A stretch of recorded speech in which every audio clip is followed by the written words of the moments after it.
of Herbert West, who was my friend in college and in afterlife. I can speak only with extreme terror. This terror is not due altogether to the sinister manner of his recent disappearance, but was also engendered by the whole nature of his life work, and first gained its acute form more than 17 years ago, when we were in the third year of our course at the Miskatonic University Medical School in Arkham. While he was with me, the wonder and diabolism of his experiments fascinated me utterly. It happened when we were in the medical school where West had already made himself notorious through his wild theories on the nature of death and the possibility of overcoming it artificially. In his experiments, with various animating solutions, he had killed and treated immense numbers of rabbits, guinea pigs, cats, dogs, and monkeys, till he had become the prime nuisance of the college. It became clear that, since the same solution never worked alike on different organic species, he would require human subjects for further and more specialized progress. It was here that he first came into conflict with the college authorities, and was debarred from future experiments by no less a dignitary than the dean of the medical school himself.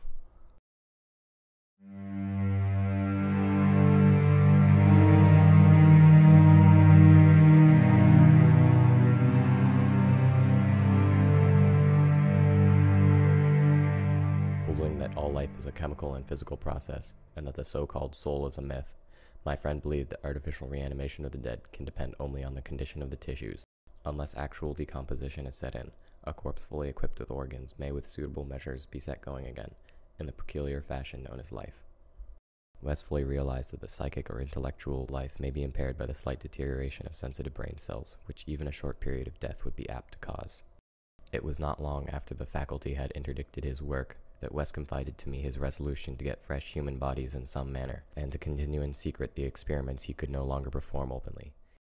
We finally decided on the Potter's Field, because practically every body in Christ's Church was embalmed, a thing of course ruinous to West's research. I was by this time his active and enthralled assistant, and helped him make all his decisions, not only concerning the source of bodies, but concerning a suitable place for our loathsome work. It was I who thought of the deserted Chapman farmhouse beyond Meadow Hill, where we fitted up on the ground floor an operating room and a laboratory, each with dark curtains to conceal our midnight doings. We followed the local death notices like ghouls, for our specimens demanded particular qualities.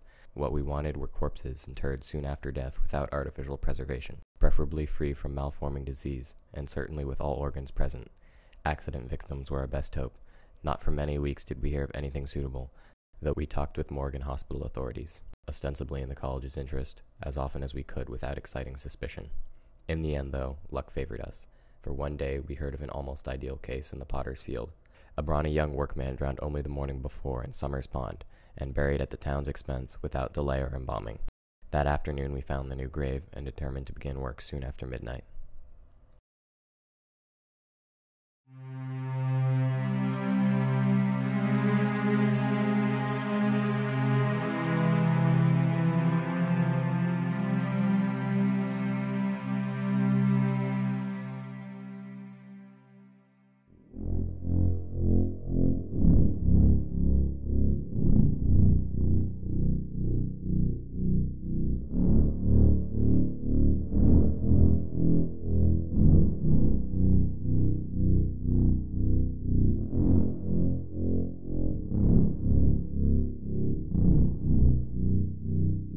It was a repulsive task that we undertook in the black small hours, even though we lacked at that time the special horror of graveyards which later experiences would bring us.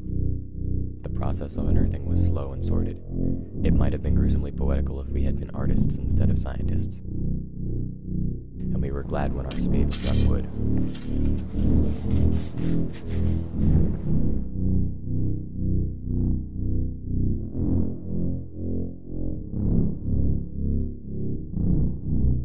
When the pine box was fully uncovered, West scrambled down and removed the lid, dragging out and propping up the contents.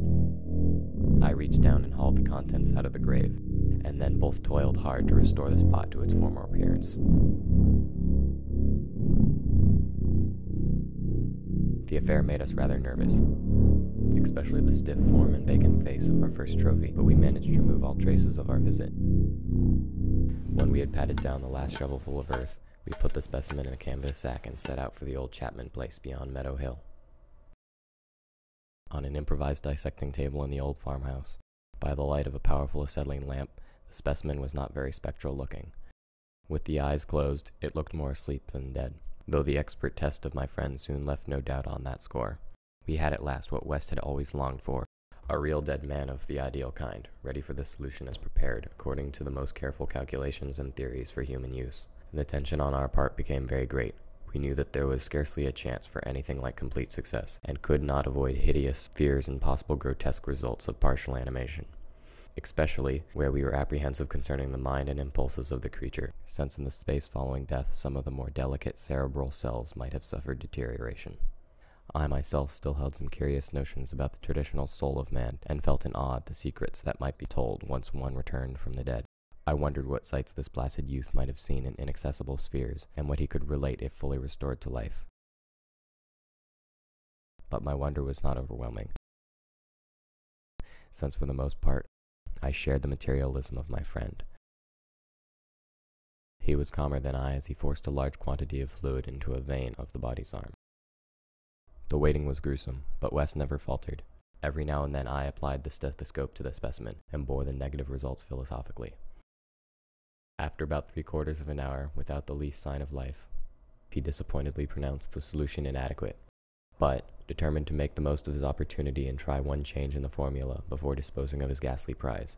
We had that afternoon dug a grave in the cellar, and would have to fill it by dawn. The body would not even be approximately fresh the next night. We left our silent guest on the slab in the dark,